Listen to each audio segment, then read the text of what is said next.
மார்கழித்திங்கள் மதிநிறைந்த நன்னாளால் நீராடப் போதுவேர் போதுமினோ நேரிழையீர் ஷீர்மல்கும் ஆய்ப்பாடி செல்வச் சிறுமீர்காள் கூர்வேல் கொடுந்தொழிலன் நந்தகோபன் குமரன் ஏரார்ந்த கண்ணி யசோதை இளம் சிங்கம் கார்மேன் நிற்றங்கண் கதிர்மதியம் போல் முகத்தான் நாராயணனே நமக்கே பறை தருவான் பாரோர் புகழப்படிந்தேலೋರೆಂಬಾವಾಯ್.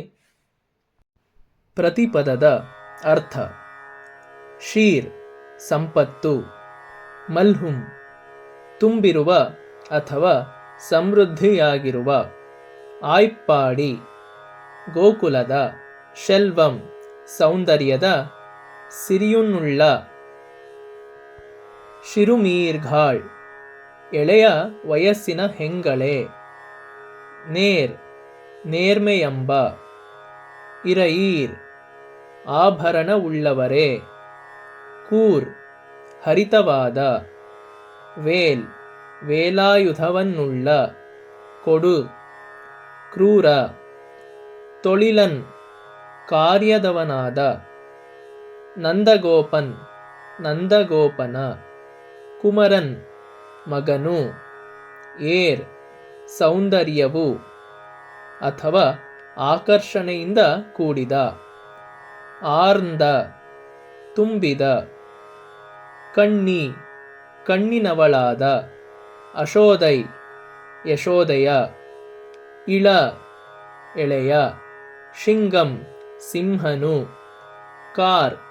ಕಾರ್ಮುಗಿಲಿನ, ಮೇನಿ ದೇಹಕಾಂತಿಯುಳ್ಳವಳು ದೇಹಕಾಂತಿಯುಳ್ಳವನು, ಶೆಂ ಕೆಂದಾವರೆಯಂತೆ, ಕಣ್ಣುಳ್ಳವನು, ಕದಿರ್ ಸೂರ್ಯ, ಮದಿಯನ್ ಚಂದ್ರರ, ಪೋಲ್ ಹಾಗೆ, ಮುಹತ್ತಾನ್ ಮುಖದವನೂ ಆದ, ನಾರಾಯಣನೇ ಶ್ರೀಮನ್ನಾರಾಯಣನೇ ನಮಕ್ಕೆ ನಮಗೆ, ಪರೈ ಆಶಿಸುವ ವಸ್ತುವನ್ನು, ತರುವಾನ್ ಕರುಣಿಸುತ್ತಾನೆ.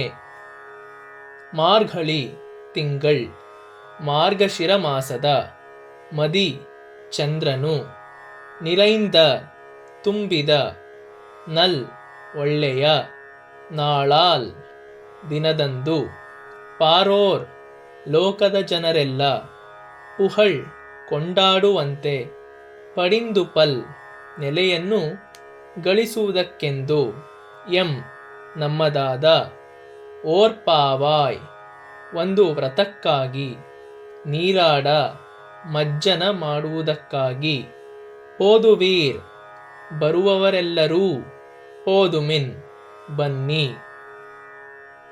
ಭಾವಾರ್ಥ: ಸಂಪತ್ತು ತುಂಬಿರುವ ಅಥವಾ ಸಮೃದ್ಧಿಯಾಗಿರುವ ಗೋಕುಲದ ಸೌಂದರ್ಯದ ಸಿರಿಯನ್ನುಳ್ಳ ಎಳೆಯ ವಯಸ್ಸಿನ ಹೆಂಗಳೆ, ನೇರ್ಮೆಯೆಂಬ ಆಭರಣಗಳನ್ನು ಉಳ್ಳವರೇ, ಹರಿತವಾದ ವೇಲಾಯುಧವನ್ನುಳ್ಳ ಕ್ರೂರ್ಯ ಕಾರ್ಯದವನಾದ ನಂದಗೋಪನ ಮಗನೂ, ಅಂದ ಆಕರ್ಷಣೆಗಳಿಂದ ಕೂಡಿದ ಕಣ್ಣಿನವಳಾದ ಯಶೋದೆಯ ಎಳೆಯ ಸಿಂಹನು, ಕಾರ್ಮುಗಿಲ ದೇಹ ಕಾಂತಿಯುಳ್ಳವನು, ಕೆಂದಾವರೆಯಂತೆ ಸೊಬಗಿನ ಕಣ್ಣುಳ್ಳವನು, ಸೂರ್ಯಚಂದ್ರರನ್ನು ಹೋಲುವ ಮುಖವುಳ್ಳವನೂ ಆದ ಶ್ರೀಮನ್ನಾರಾಯಣನೇ ನಮಗೆ ನಾವು ಆಶಿಸುವ ವಸ್ತುವನ್ನು ಕರುಣಿಸುತ್ತಾನೆ. ಆದ್ದರಿಂದ ಮಾರ್ಗಶಿರ ಮಾಸದ ಪೂರ್ಣಚಂದ್ರನು ಶೋಭಿಸುವ ಒಳ್ಳೆಯ ದಿನದಂದು ಲೋಕದ ಜನರೆಲ್ಲ ಕೊಂಡಾಡುವಂತೆ ನೆಲೆಗೊಳಿಸುವುದಕ್ಕೆಂದು ನಮ್ಮದಾದ ಒಂದು ವ್ರತಕ್ಕಾಗಿ ಮಜ್ಜನ ಮಾಡಲು ಬರುವವರೆಲ್ಲರೂ ಬನ್ನಿ. ನಂದ ಗೋಕುಲ ಸಂಪತ್ ಸಮೃದ್ಧವಾದದ್ದು. ಅಲ್ಲಿ ಸಸ್ಯ ಸಂಪತ್ತು, ಗೋ ಸಂಪತ್ತು, ಹಾಲು, ಮೊಸರು, ಬೆಣ್ಣೆ, ತುಪ್ಪ ಇದರ ಸಂಪತ್ತು, ಗೋವಳರ ಸರಳ ಸತ್ಯತೆಯ ಸದ್ಗುಣ ಸಂಪತ್ತು, ಎಲ್ಲಕ್ಕೂ ಮಿಗಿಲಾಗಿ ಶ್ರೀಕೃಷ್ಣನೆಂಬ ಮಗುವಿನ ರೂಪದ ಭಗವತ್ ಸಂಪತ್ತುಗಳು ತುಂಬಿ ಅದನ್ನು ಆನಂದ ಗೋಕುಲವನ್ನಾಗಿಸಿದೆ. ಗೋಕುಲದಲ್ಲಿ ಬೆಳೆಯುತ್ತಿರುವ ಗೋಪಕನ್ಯೆಯರು ಅನಾದೃಶ ಸುಂದರಿಯರು. ಸೊಬಗು ಅವರ ಸಿರಿ, ಜೊತೆಗೆ ಅವರದು ಎಳೆಯ ವಯಸ್ಸು. ವಯಸ್ಸಿಗೆ ತಕ್ಕಂತೆ ನೇರ್ಮೆ ಎಂದರೆ ಅವರಲ್ಲಿ ಸರಳತೆ, ನಿಷ್ಕಪಟತೆ, ಶುದ್ಧ ಪ್ರೇಮ, ಸತ್ಯ, ನೀತಿ, ಸಂಸ್ಕೃತಿ ಇವೆಲ್ಲವೂ ಬೆರೆತು ಅವರನ್ನು ಅನುಪಮ ಸುಂದರಿಯರನ್ನಾಗಿಸಿದೆ. ನೇರ್ಮೆಯೇ ಅವರ ಆಭರಣ. ಹೀಗೆ ಅವರು ಸೌಂದರ್ಯ ಸದ್ಗುಣಗಳಿಗೆ ಆಕಾರ.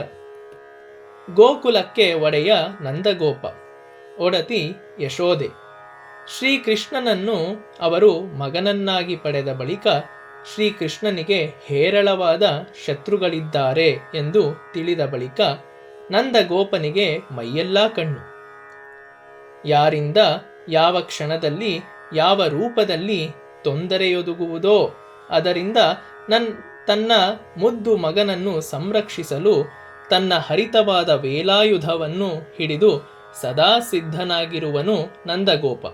ಹೀಗೆ ಅವನು ಈ ಕ್ರೂರ ಕಾರ್ಯದಲ್ಲಿ ನಿರತನಾದವನು. ಅಂದ ಆಕರ್ಷಣೆಗಳಿಂದ ಕೂಡಿದ ಕಣ್ಣುಳ್ಳವಳು ಯಶೋದೆ. ತನ್ನ ಮುದ್ದು ಕೃಷ್ಣನೊಡನೆಯೇ ಸದಾ ಇರುವವಳು. ಅವನ ಆಶ್ಚರ್ಯಾದ್ಭುತವಾದ ಮಾಳ್ಕೆಗಳನ್ನು ನೋಡಿ ನೋಡಿ ನಲಿಯುವಳು. ಅವಳ ಪಾಲಿಗೆ ಅವನು ದಿಟ್ಟತನದಲ್ಲಿ, ಬುದ್ಧಿ ಕೂರ್ಮೆಯಲ್ಲಿ, ಚಾತುರ್ಯದಲ್ಲಿ, ಘನತೆ ಗಂಭೀರತೆಗಳಲ್ಲಿ ಎಳೆಯ ಸಿಂಹವೇ. ತಂದೆ ತಾಯಿಗಳ ವಾತ್ಸಲ್ಯದ ಭಾವನೆ ಹಾಗಿರಲಿ, ಸ್ವಯಂ ಕೃಷ್ಣನೇ ಕಾರ್ಮುಗಿಲಿನಂತೆ ಅತ್ಯಾಕರ್ಷಕವಾದ ದೇಹ ಕಾಂತಿಯುಳ್ಳವನು. ಅವನನ್ನು ಕಂಡ ಕೂಡಲೇ ಎಲ್ಲ ಬಗೆಯ ತಾಪಗಳೂ ತೊಲಗುವವು. ತಂಪು, ಹಿತ ಮತ್ತು ಸಮೃದ್ಧಿಗಳು ಒದಗಿ ಬರುವವು. ಅವನ ಕಣ್ಣುಗಳು ಕೆಂದಾವರೆಯ ದಳದಂತೆ ವಿಶಾಲ, ಸುಂದರ ಮತ್ತು ಆಕರ್ಷಕ. ಅವನ ಮುಖ ಸೂರ್ಯನಂತೆ ತೇಜಃಪೂರ್ಣವಾದದ್ದು, ಅಲ್ಲದೆ ಚಂದ್ರನಂತೆ ದುಂಡಗೆ ಆಹ್ಲಾದಜನಕ. ಇಂಥ ದಿವ್ಯ ತೇಜಸ್ಸನ್ನು, ಸೊಬಗನ್ನು, ಆನಂದವನ್ನು, ಕೃಪೆಯನ್ನು ಸೂಸುವ ಶ್ರೀಕೃಷ್ಣನು ಸ್ವಯಂ ನಾರಾಯಣನೇ. ಬೇಡಿದವರ ವರಗಳನ್ನು ಅನುಗ್ರಹಿಸುವವನು ಅವನೇ. ನಾವು ಆಶಿಸುವ ವಸ್ತುವನ್ನು ಅವನು ನಮಗೆ ಕರುಣಿಸುತ್ತಾನೆ. ನಂದ ಗೋಕುಲದಲ್ಲಿರುವ ಗೋಪಕನ್ಯೆಯರನ್ನು ಅವರಲ್ಲಿ ಒಬ್ಬಳಾದ ಗೋಪಕನ್ಯೆಯು ಆದರದಿಂದ ಕರೆದು ಹೇಳುತ್ತಾಳೆ, ಸಖಿಯರೇ, ಇಂದು ಶುಭ ದಿವಸ. ಪೂರ್ಣಚಂದ್ರನು ಧರೆಯ ಮೇಲೆ ತನ್ನ ಸೊಂಪಿನ ಬೆಳದಿಂಗಳನ್ನು ಸಮೃದ್ಧಿಯಾಗಿ ಚೆಲ್ಲಿ ಶೋಭಿಸಿ ಜನರಲ್ಲಿ ಆಹ್ಲಾದವನ್ನು ತುಂಬುವ ದಿವಸ. ಅಲ್ಲದೆ ಈಗ ಮಾರ್ಗಶಿರ ಮಾಸ. ನಾವೆಲ್ಲರೂ ಒಟ್ಟುಗೂಡಿ ಪ್ರಾಚೀನವಾದ ಮಾರ್ಗಶೀರ್ಷ ವ್ರತವನ್ನು ನಡೆಸೋಣ. ಇದು ನಮ್ಮ ಇಷ್ಟಾರ್ಥ ಸಿದ್ಧಿಗೊಳಿಸುವುದು. ಲೋಕದ ಜನರು ನಮ್ಮನ್ನು, ನಮ್ಮ ವ್ರತವನ್ನು ಕೊಂಡಾಡುವಂತೆ ಆಚರಿಸಿ ತೋರಿಸೋಣ. ಅದಕ್ಕೆ ಪೂರ್ವಭಾವಿಯಾಗಿ ನಾವೆಲ್ಲರೂ ಮೀಯಬೇಕು. ಮೀಯುವುದಕ್ಕೆ ಆಸಕ್ತಿಯುಳ್ಳವರೆಲ್ಲರೂ ಬನ್ನಿ, ನನ್ನೊಡನೆ ಕೂಡಿಕೊಳ್ಳಿ. ಒಂದು ಸಲ ಗೋಕುಲದಲ್ಲಿ ಅನಾವೃಷ್ಟಿ ತಲೆದೋರಿತು. ಅಲ್ಲಿಯ ಹಿರಿಯರೆಂದರು, ತಮ್ಮ ಹೆಣ್ಣು ಮಕ್ಕಳು ಮಾರ್ಗಶೀರ್ಷ ವ್ರತವನ್ನು ಆಚರಿಸಿದರೆ ಬರನೀಗುವುದು. ಆ ವ್ರತವನ್ನು ನಡೆಸಲು ಕೃಷ್ಣನನ್ನು ಮುಂದಾಳಾಗಿ ನಿಲ್ಲಬೇಕೆಂದು ಪ್ರಾರ್ಥಿಸಲಾಯಿತು. ಕೃಷ್ಣನು ಒಪ್ಪಿದನು. ಅವನ ನೇತೃತ್ವದಲ್ಲಿ ಗೋಕುಲದ ಕನ್ಯೆಯರೆಲ್ಲರೂ ಊರ ಮುಂದಿನ ತೋಪಿನಲ್ಲಿ ಸೇರಿದರು. ಅಲ್ಲಿ ಒಬ್ಬರ ಕೈಯನ್ನೊಬ್ಬರು ಹಿಡಿದು ಮಂಡಲಾಕಾರವಾಗಿ ನರ್ತಿಸುತ್ತಾ ನಡುರಾತ್ರಿಯವರೆಗೆ ಭಗವಂತನನ್ನು ಆರಾಧಿಸಿದರು. ದಣಿದಿದ್ದ ಅವರನ್ನೆಲ್ಲ ಅವರವರ ಮನೆಗಳಿಗೆ ಕಳುಹಿಸಿ ಕೃಷ್ಣನು ನೀಳಾದೇವಿಯ ಮನೆಗೆ ಹೋಗಿ ಪವಡಿಸಿದನು. ಗೋಪಕನ್ಯೆಯರಾದರೋ ಕೃಷ್ಣನಲ್ಲಿ ಪರವಶೆಯರಾಗಿದ್ದರು. ಮನೆಯಲ್ಲಿ ಮಲಗಿರಲು ಅವರಿಗೆ ಆಗಲಿಲ್ಲ. ನಿದ್ದೆ ಹತ್ತಲಿಲ್ಲ. ಕೃಷ್ಣನ ಗುಣಚೇಷ್ಟಿತಗಳು ಅವರ ಕಣ್ಣಿಗೆ ಕಟ್ಟಿದಂತಿದ್ದವು. ಅವುಗಳನ್ನೇ ಧ್ಯಾನಿಸುತ್ತಾ ಕೃಷ್ಣನಲ್ಲಿ ನೆಟ್ಟ ಮನಸ್ಸುಳ್ಳವರಾಗಿ ಮನೆ ಮನೆಯ ಬಾಲೆಯರನ್ನೂ ಕೆಳದಿಯರನ್ನೂ ಎಬ್ಬಿಸಿಕೊಂಡು ಹೊರಟರು. ಎಲ್ಲರೂ ಒಟ್ಟಾಗಿ ನಂದಗೋಪನ ಅರಮನೆಗೆ ಹೋದರು. ಮಲಗುವ ಮನೆಯ ದ್ವಾರಪಾಲಕರನ್ನು ಎಚ್ಚರಗೊಳಿಸಿ ನಂದಗೋಪ, ಯಶೋದೆ, ಬಲರಾಮರಿಗೆ ಸುಪ್ರಭಾತವನ್ನು ಹೇಳಿದರು. ತರುವಾಯ ನೀಳಾದೇವಿಯನ್ನು ಎಚ್ಚರಗೊಳಿಸಿ, ತಾಯೇ, ಕೃಷ್ಣನನ್ನು ಎಚ್ಚರಗೊಳಿಸು, ನಮಗೆ ಅವನ ಸೇವೆಯನ್ನು ದೊರಕಿಸಿಕೊಡು, ನಮ್ಮನ್ನು ಕೈ ಹಿಡಿದು ಉದ್ಧರಿಸು ಎಂದು ಪ್ರಾರ್ಥಿಸಿದರು. ದಯಾಸ್ವರೂಪಳಾದ ನೀಳಾದೇವಿ ಹಾಗೆಯೇ ಮಾಡಿದಳು. ಗೋಪಕನ್ಯೆಯರು ಕೃಷ್ಣನನ್ನು ಸಂದರ್ಶಿಸಿ ಆನಂದ ಪರವಶೆಯರಾಗಿ ತಮ್ಮ ಕೋರಿಕೆಗಳನ್ನು ಅವನಲ್ಲಿ ಸಲ್ಲಿಸಿ ತಮ್ಮ ಮನೋಭಿಷ್ಟಗಳನ್ನು ಪಡೆದು ಕೃತಾರ್ಥರಾದರು.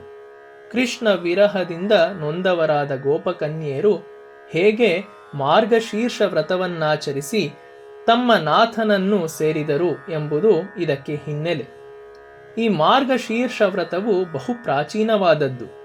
ಹಿಮಂತ ಋತುವಿನ ಮೊದಲ ತಿಂಗಳಾದ ಮಾರ್ಗಶಿರ ಮಾಸದಲ್ಲಿ ಹಿಂದೆ ಹಿಮವಂತನ ಮಗಳಾದ ಕಾತ್ಯಾಯಿನಿ ದೇವಿಯು ಒಂದು ವ್ರತವನ್ನು ಆಚರಿಸಿ ತನ್ನ ಕೋರಿಕೆಯ ಪರಶಿವನನ್ನು ಪತಿಯನ್ನಾಗಿ ಪಡೆದಳು. ಅದೇ ರೀತಿ ಕನ್ಯೆಯರು ತಮಗೆ ನಾಥನನ್ನು ಪಡೆಯಲು ಈ ಕಾತ್ಯಾಯಿನಿ ವ್ರತವನ್ನು ಮಾರ್ಗಶಿರ ಮಾಸದಲ್ಲಿ ಆಚರಿಸುವುದು ಒಂದು ವಾಡಿಕೆಯಾಗಿ ಬಂದಿತು. ಗೋದಾದೇವಿಯು ಹಾಗೆಯೇ ಭಗವಂತನಲ್ಲಿ ಅನುರಕ್ತಳಾಗಿ ಭಗವಂತನನ್ನೇ ಮದುವೆಯಾಗುವೆನೆಂದು ಪ್ರತಿಜ್ಞೆ ಮಾಡಿದಳಷ್ಟೆ. ಹಿಂದೆ ಗೋಪಕನ್ಯೆಯರು ನಡೆಸಿದ ರೀತಿಯಲ್ಲೇ ತಾನೂ ವ್ರತವನ್ನಾಚರಿಸಬೇಕೆಂದು ಭಾವಿಸಿಕೊಂಡಳು. ತಾನೊಬ್ಬ ಗೋಪಕನ್ಯೆಯೆಂದು, ತನ್ನ ಕೆಳದಿಯರೆಲ್ಲರೂ ಗೋಪಕನ್ಯೆಯರೆಂದು, ತಾನಿರುವ ಶ್ರೀವಿಲ್ಲಿಪುತ್ತೂರೇ ನಂದಗೋಕುಲವೆಂದು, ತನ್ನ ಆರಾಧ್ಯ ದೈವವಾದ ವಟಪತ್ರಶಾಹಿಯೇ ನಂದಗೋಪನ ಪುತ್ರನಾದ ಶ್ರೀಕೃಷ್ಣನೆಂದು ಭಾವಿಸಿಕೊಂಡು ಈ ಮಾರ್ಗಶಿರ ವ್ರತವನ್ನ ಆಚರಿಸಿದಂತೆ ತಿರುಪ್ಪಾವೈಯಲ್ಲಿ ಗೋದಾದೇವಿಯು ವಿವರಿಸುತ್ತಾಳೆ. ಮಾರ್ಗಶಿರ ಮಾಸದ ಹಿರಿಮೆ ಸೂರ್ಯೋದಯಕ್ಕೆ ಮುಂಚಿನ 5 ಘಳಿಗೆ ಅಥವಾ 2 ಗಂಟೆಗಳ ಕಾಲವನ್ನು ಬ್ರಾಹ್ಮೀ ಮುಹೂರ್ತ ಎನ್ನುತ್ತಾರೆ. ಬ್ರಾಹ್ಮೀ ಮುಹೂರ್ತದಲ್ಲಿ ಮಾಡುವ ಜಪ, ತಪ, ಧ್ಯಾನ, ಪೂಜೆ, ವ್ರತಾದಿಗಳು ಬೇಗ ಸಿದ್ಧಿಸುತ್ತವೆ. ಮನುಷ್ಯನ ಕಾಲಮಾನಕ್ಕೂ ದೇವತೆಗಳ ಕಾಲಮಾನಕ್ಕೂ ಒಂದು ಬಗೆಯ ಸಂಬಂಧವಿದೆ. ಮನುಷ್ಯನ 1 ವರ್ಷ ದೇವರುಗಳಿಗೆ 1 ದಿನ. ಮನುಷ್ಯನ ವರ್ಷವನ್ನು ಉತ್ತರಾಯಣ, ದಕ್ಷಿಣಾಯನ ಎಂದು 2 ಭಾಗ ಮಾಡಿದ್ದಾರೆ.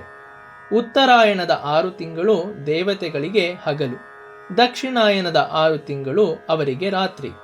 ಕರ್ಕಾಟಕ ಸಂಕ್ರಮಣದಿಂದ ಮಕರ ಸಂಕ್ರಮಣದವರೆಗೆ, ಎಂದರೆ ಜುಲೈ 15ರಿಂದ ಜನವರಿ 14ರವರೆಗೆ 6 ತಿಂಗಳು ದಕ್ಷಿಣಾಯನ.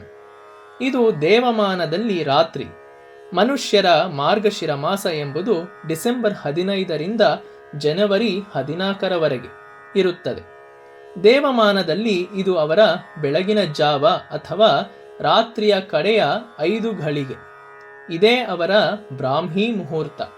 ಆದ್ದರಿಂದ ದೇವತೆಗಳ ಬ್ರಾಹ್ಮೀ ಮುಹೂರ್ತವಾದ ಮಾರ್ಗಶಿರ ಮಾಸವನ್ನು ಬಹಳ ಪ್ರಶಸ್ತವಾದದ್ದೆಂದು ಪರಿಗಣಿಸಲಾಗಿದೆ.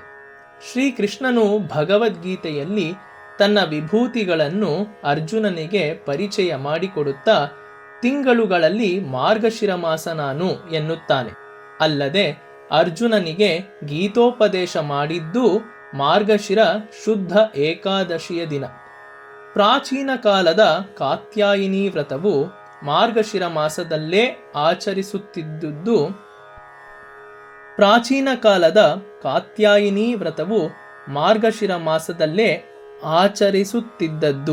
ಆ ಕಾರಣದಿಂದಲೇ ಗೋದಾದೇವಿಯು ಶ್ರೀಕೃಷ್ಣ ವ್ರತವನ್ನು ಮಾರ್ಗಶಿರ ಮಾಸದಲ್ಲಿಯೇ ಪ್ರಾರಂಭಿಸುತ್ತಾಳೆ.